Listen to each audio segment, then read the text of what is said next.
vers On vous. revient vers vous. On On revient. revient vers vous.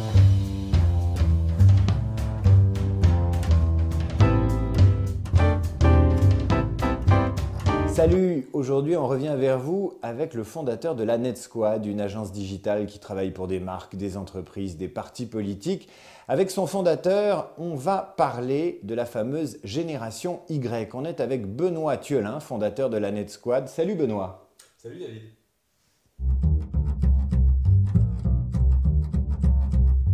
Je crois que c'est celui pour Europe Écologie en fait.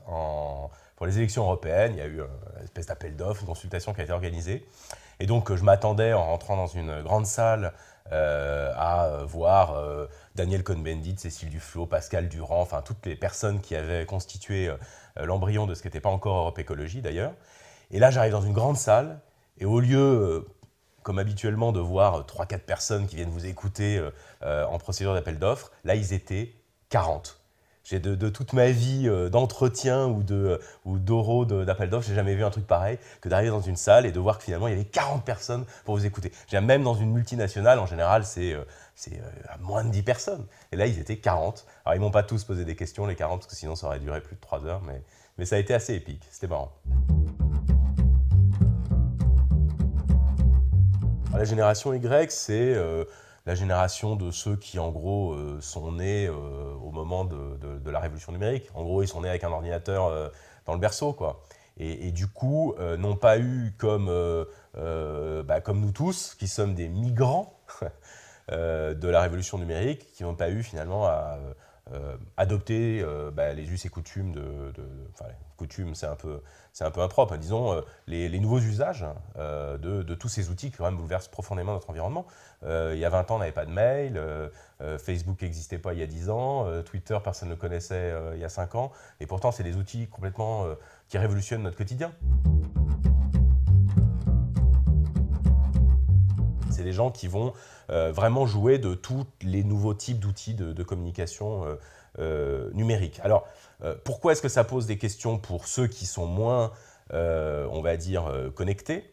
Tout simplement parce que ça crée des gens qui, en permanence, sont multitâches, passent d'un sujet à l'autre, sont capables d'être à leur bureau, de travailler, mais en même temps de répondre à un tweet, ce qui, dans un environnement qui quand même est post-fordiste, mais qui reste quand même marqué par l'industrialisation, les chaînes, la hiérarchie, etc. On évolue vers un monde de digital native dans lequel la hiérarchie, c'est pas qu'elle n'existe plus, mais elle est quand même un peu plus aplanie, elle est plus horizontale, on a quand même le droit d'être plus impertinent. Et ça, évidemment, pour un dirigeant d'entreprise qui a fait HEC dans les années 70, qui a appris quand même les lignes industrielles, les hiérarchies, évidemment, le badge, le fait qu'on timesheet, etc. Cette espèce de génération Y qui se joue un peu de toutes ces limites et de ces frontières, pour la chaîne d'entreprise, c'est très compliqué. C'est des gens qui maîtrisent parfaitement ces outils numériques, qui sait les utiliser de manière adaptée en fonction de la situation, quand est-ce qu'on envoie un tweet, quand est-ce qu'on va utiliser tel truc, on sait faire du wiki, on sait vraiment jouer de cette palette de numérique et ça les rend finalement très plastiques, ça les rend très ouverts à la coopération, à l'échange. C'est des gens qui sont assez naturellement transparents. C'est pas l'exhibition dont on parle souvent, mais c'est plutôt des frontières qu'on ajuste entre le privé et le public de manière hyper pragmatique.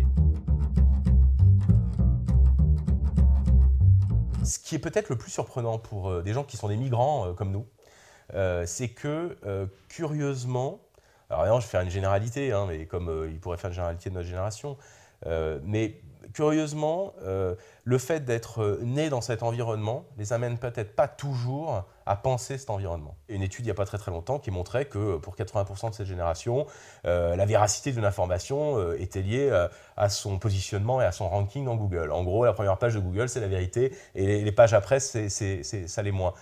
Évidemment, c'est quelque chose pour nous qui est complètement...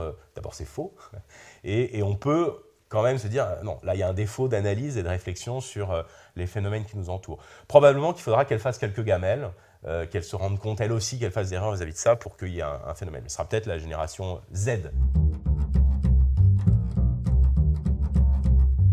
Bien dormir avant, plutôt bien préparé et surtout décoller de ce qu'on a présenté et essayer le plus possible d'engager une espèce de relation un peu personnelle. Et puis je crois essayer d'être soi-même et d'être le plus naturel possible et surtout de bien montrer qu'on est dans une phase d'oral, c'est pas la phase écrite, donc ne pas être là bêtement à suivre trop littéralement ce qu'on a pu présenter dans un dossier écrit qu'en principe ils ont dû lire et qu'il faut être capable de synthétiser. Et c'est plus une discussion au fond qu'on va ouvrir que vraiment quelque chose d'hyper formalisé.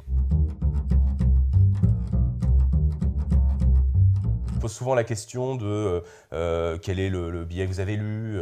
Je regarde évidemment aussi avant si la personne utilise Twitter ou pas. Et si ce n'est pas le cas, je veux dire, c'est pas mort. Je dirais que c'est beaucoup la curiosité, la motivation, beaucoup plus que les compétences. Je dirais même que plus le temps passe, plus je reviens au fond sur la valeur des diplômes. Les diplômes sont vraiment trop souvent un leurre dont il faut se méfier quand on recrute quelqu'un. Je ne crois pas du tout à l'idée qu'il y a une question que je pourrais poser et que si la personne répond à côté, c'est mort. Pour moi, c'est un peu comme le diplôme, d'une certaine manière. C'est comme une personne qui a ce diplôme, c'est bon, elle est compétente. Non. Je veux dire, ça va être vraiment par plein de petites touches que je vais me rendre compte si une personne correspond au poste que je veux lui offrir ou pas. Et donc, il n'y a pas de la même manière qu'il n'y a pas le diplôme qui me garantisse qu'elle soit bonne, il n'y a pas une réponse qui invalide ou valide le fait que je puisse la recruter. Donc du coup, non, pas de question piège et j'essaie vraiment de mettre la personne à l'aise, au contraire, parce que je pense aussi que c'est comme dans cet environnement-là qu'elle va travailler après. Donc j'ai plutôt envie de voir ce qu'elle donne de mieux dans un environnement où c'est cool, on lui montre qu'on est plutôt sympa et qu'on n'est pas là pour la piéger. Il y a une chose à laquelle moi je suis assez sensible, c'est l'arrogance. Voilà. Quelqu'un qui arrive et qui veut donner tout de suite l'impression qu'il sait tout, ça a tendance un peu à m'agacer. À l'inverse, sans que ce soit un truc, quelqu'un qui me répondrait par exemple à une question que je lui pose, très sincèrement il ne sait pas, c'est quelque chose qui me rassure beaucoup. Parce que moi je ne sais pas non plus tout et que je m'attends au contraire à ce que quelqu'un qui ne sache pas me dise honnêtement qu'il ne sait pas. L'impatience. L'énergie, je pense. La cupidité. La constance.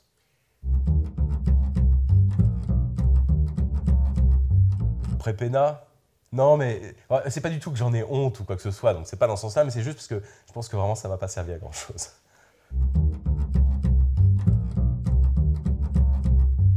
D'avoir joué aux journalistes en herbe pendant la révolution en Indonésie en 98, pendant les émeutes. Ouais, ça c'était. J'ai été fixeur en fait, plus que journaliste, mais ça reste un moment hyper fort dans ma vie. Ouais. Je recruterais bien la personne qui a mené de A jusqu'à Z la campagne contre Nestlé, organisée par Greenpeace sur l'huile de palme et sur KitKat. Je ne sais pas qui a pensé cette campagne, mais j'ai trouvé brillante. Et je pense qu'avec des gens comme ça, on pourrait encore faire des campagnes plus belles.